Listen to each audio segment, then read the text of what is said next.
A new strategic path for Sweden and a new member for NATO, as the Swedish flag was raised Monday at Alliance Headquarters in Brussels. Prime Minister Ulf Kristersson said it was a natural step for his country. Sweden has come home to the security cooperation of democracies, home to the security cooperation of our good neighbours.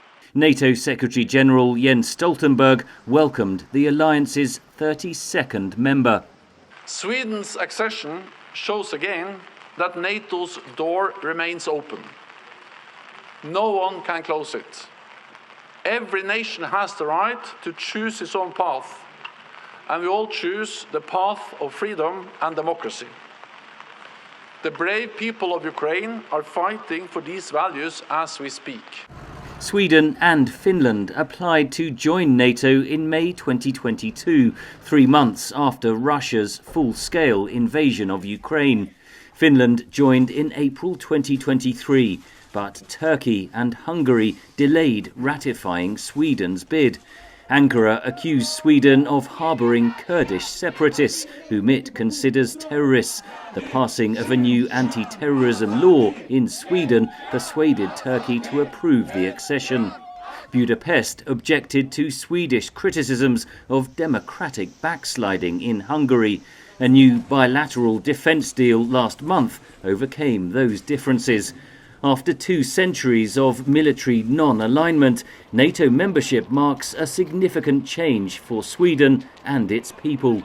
A couple of years ago, I was really against Sweden joining NATO because I'm for this neutrality policy that we have.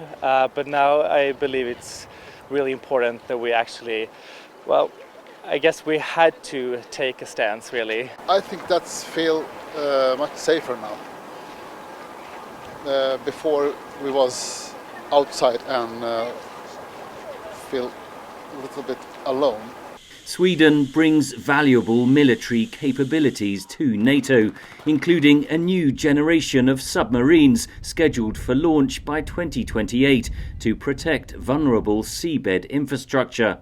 With all Nordic countries now being members of NATO, and also the Baltic states being members of NATO, that allows for real holistic planning of the defense of Northern Europe and the Baltic Sea area. Sweden is particularly qualified to operate in the Baltic Sea, which is a very special region. It's like shallow waters in which you can't really see that well. So Sweden is very good at that. Swedish forces are already training with NATO allies in the alliance's largest military drills since the Cold War.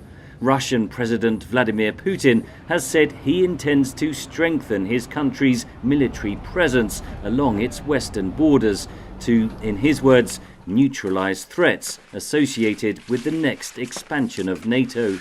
Henry Ridgwell, VOA News, London.